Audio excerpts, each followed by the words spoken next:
So ayan mga katons, magandang umaga nga po sa inyo lahat. Ayan, at galing nga po ako doon sa sa palengke. Namili lang tayo ng ating pang ulam. So ayan na nga po. Update ko na kayo dito sa ating sili.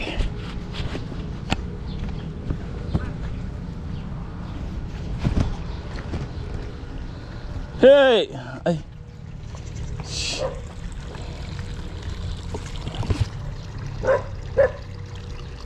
Shh. Shh. Ang cute oh. Ang cute ano.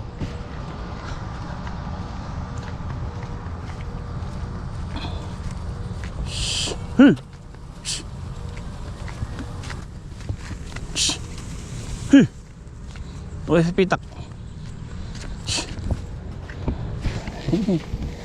Eh, ito kaya. Ito kaya. Eh. Oh, sigla ah.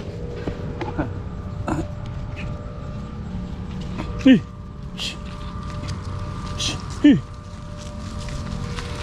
Okay, at ayan nga po yung ating alaga na dagdagan ng apat nga po yan kasi namatay yung isa. Nanganak ko po ito. Tapos yun yung huling dinala nila boss. Okay, diyan kayo sa gawi dyan. So nadagdagan ng tatlo. Ayan, tatlo yung buhay. Puro babae. Pati nga po yung bali nanganak po ng Tigalawa yan. Pares puro babae yan. Yung apat na anak babae. Kaso yung isa namatay. Nagulat na lang kami, naninigas yung kanya, yung mga paa, yung sa may lahat buong katawan niya. So kala namin nung natakalaw ng ahas. Nung nag-search ako sa YouTube kung bakit ganon, yun nga po sanhi daw ng tetano or na-infection yung pusod nila. Siyempre sa bagong panganak kailangan pala inaano yan, kumbaga inaalagaan muna natin ng ano. Yun ang naging sanhi kung bakit natitetano yung maliliit na kambing. So sayang nga, kaganda pa rin, kaganda din ang naging anak. Okay, dyan kayo sa bukid. Oh, kasi sigla na oh. Oh. Isang linggo pa lang ata ito mga katongs. Puro babae po yan. Pati yung isang namatay babae din, sayang. Talagang walang tapon. So okay naman, ayan oh. Maganda. Hey, tumayo. Tayo muna sa bukid. Shh. Tumayo. Shh. Ayan. Bali ito, hinahayaan ko lang nakakawala yan para mabusog yung mga inahin at mga kuwan ng bagay hindi siya magutom at hindi humina yung gatas nila kasi yan nga, ipapadedi pa sila dyan. Yung iba pinatali ko sa dulo. Yun. So yun nga po mga katongs, natanggal ko na yung balag dito. At least may sugahan tayo ng kambing din dito. Kasigla. Hey! Dito! Dito!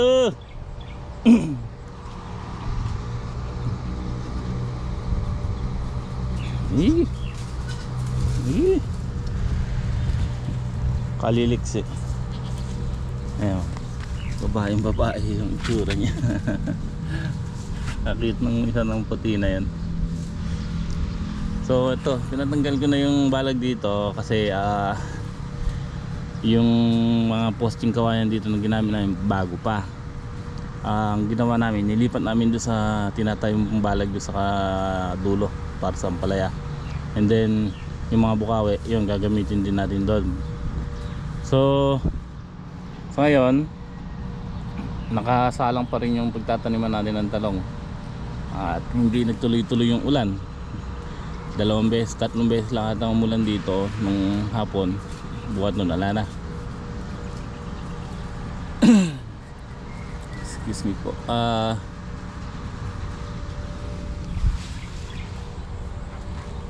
Ito, pinabobomba ko ngayon kay Dingdong ng pandamo.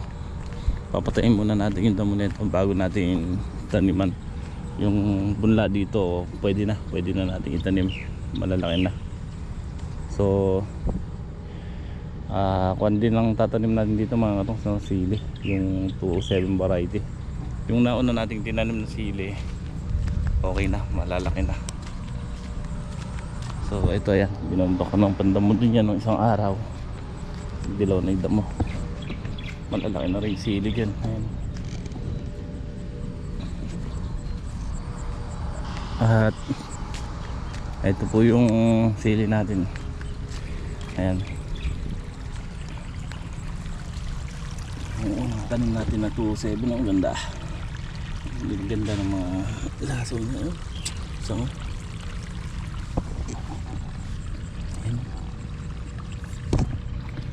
so sinerch ko rin itong 207.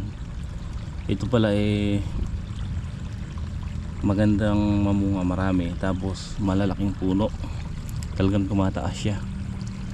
Tapos kagandahan pa nito, hindi mahina sa sakit, hindi kamukha ng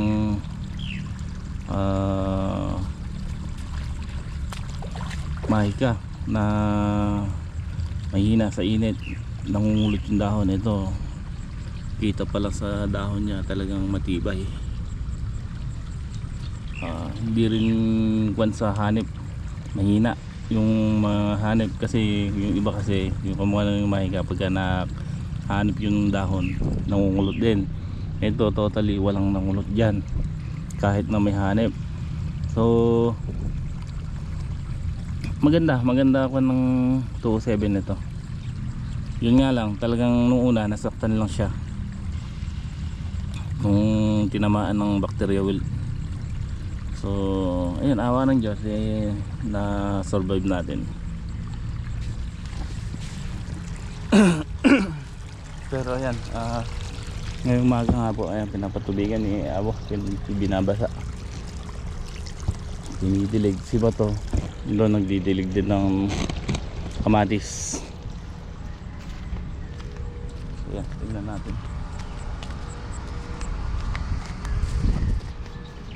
Yan, isprayan ko rin yung panito kasi matataas na yung damo. Mahirap yun, tinataguan ng mga insekto kaya kumapal.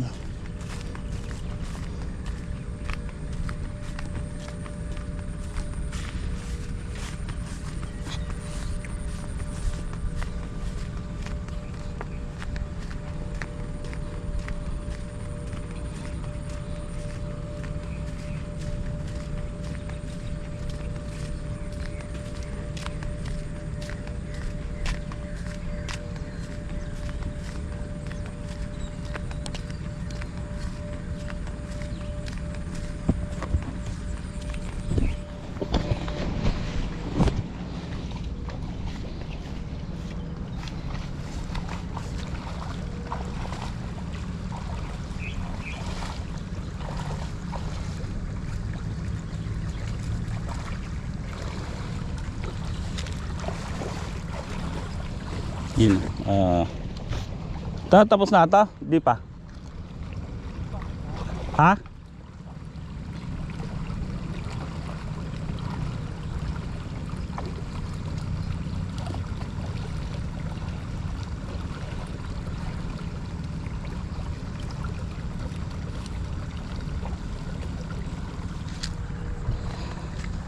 Papatubig si Bato rito sa kamatis at saka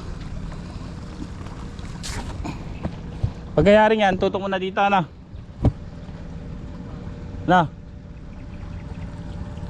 Tapos dito nyo na paraanin sa labas. Dito na kayo magduktong na. Bababa naman dun yan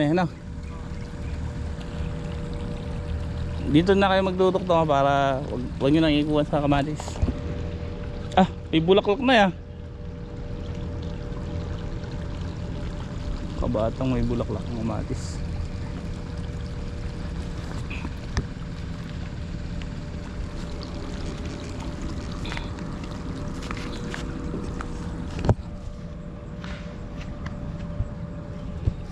nagbabasa ako na pinatitigmak ko na kasi tataniman na natin ng ampalaya mamaya or bukas kasi nagbabad na ako nung buto. Ayun, pinapuputok na lang natin.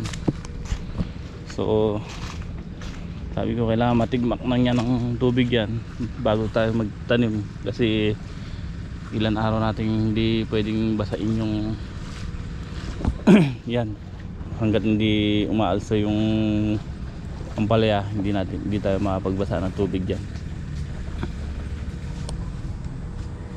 Ganda sana nung kamatis oh.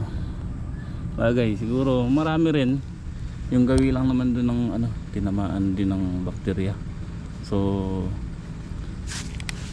kahapon nagpadilig ako ng ng Biocozyme kasama sa pataba.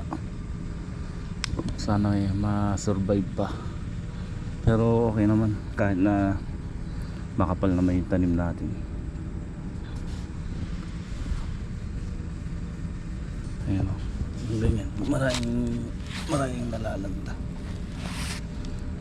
So okay naman siguro yan kahit na makapal naman yan. Meron mo yung 33, 7 tudling lang. Kaya lang doble at mahaba. So may tulos naman din yan. May tulos na. Tapos ayan yung ampalaya naka na rin yan. Na rin kami, maglalagay na tayo ng, kung nakikita nyo po yung nagsalit tayo ng ng mga posting kawayan kasi marami naman tayong pinaggamitan. So pwede pa. Kaya sinalit natin. Kumbaga yung isang tudling nito, nagtayo tayo ng 5 poste na kawayan. O di ba matibay. Marami tayong marami naman tayong mga pinaggamitan na kawayan. So matibay yan kaysa sa bukawi. Kumbaga matibay na suporta yan. Kaya yun, tapos yung mga paikot puro poste rin ng kawayan. Ngayon ay magbabatak na tayo ng alambre. So ito tatali na lang namin to, pinalalaki-laki lang namin yung konti pa yung yung kamatis para isang tali na lang gagawin natin diyan. Hindi naman isang tali, kumbaga isang na lang, isang trabaho.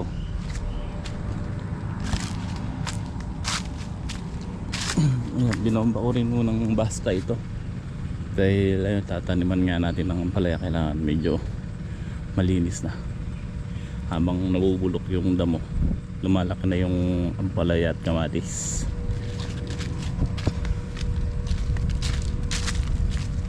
Ayun, ito yung sili natin dito, ganda. Ito yung nakasilong sa mangga, pero kahit naman yung hindi nakasilong, maganda. Halos kwan lang, yun nga lang, hindi pare-parehas kasi may mga maliliit pero humahabol. Tinamaan ng bacteria wilt nun, pero humahabol yan kamukha ng mga ganito. So may namatay dito, may namatay nung una pa, madalang lang siguro. Kung huli pa natin yan baka hindi pa tayo umubos ng isang tray. So hindi ko na pinahuli pa kasi masyado ng delay, tsaka makapal naman din yung tanim natin na yan. Okay lang kahit na mabakante ng isa, okay lang yan. Sa isang span neto, kung may patay na isa or dalawa kabilang tudling, bali wala naman yun. Kaya sa kapal na yan ganda ganda na ng 2.7. Yung sinasabi ko malaki pa yung sanga niya sa principal. Ito yung principal niya yung sanga netong B, pero yung sanga niya sa ilalim ito, ayan, ang galing sa ilalim po yan. Ayan, mataas pa. Ayan, pare-parehas po yan, oh. Puro may isa nga sa ilalim na malalaki. Ito po ay ano yan, ng dupos. So ayan ang ginagawa nila. Si Abo nagpapatubig at didilig dito. Maya maya pahihinto ko na rin kasi tanghali na. So mamayang hapon naman yung kalahati. Si Batot, si Dingdong, ayan, silang magpapatubig dito. Kami ni Bisaya magkakadkad ng alambre. Naibaw mo na lahat.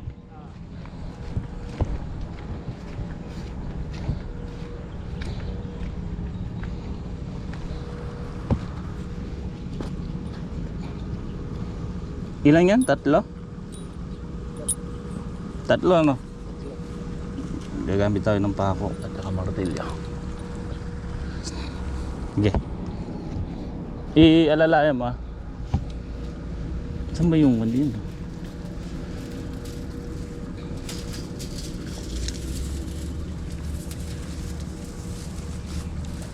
Yan. Itabi mo muna to.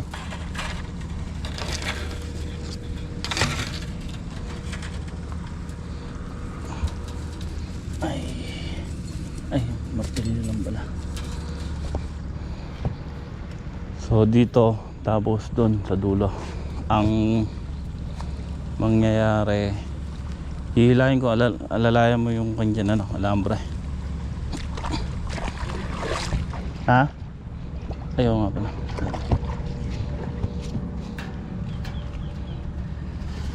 Yeah.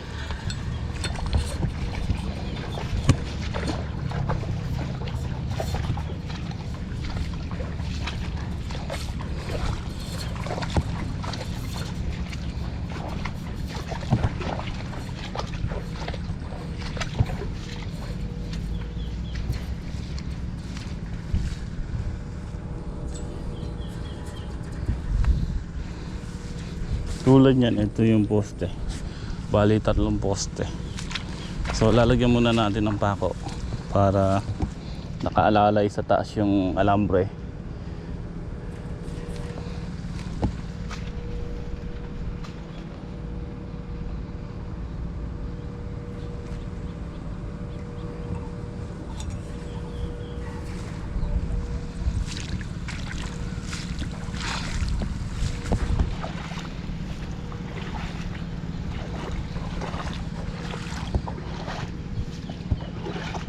Dito maraming namatay din ng kamatis. Pero sabi ko nga okay lang.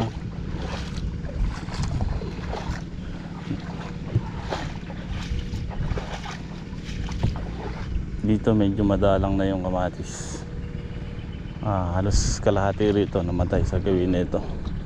Pero yung gawi doon okay naman. Pero sana maagapan natin ng sa ganun hindi masayang. Tumataas pa naman yung presyo ng kamatis ngayon.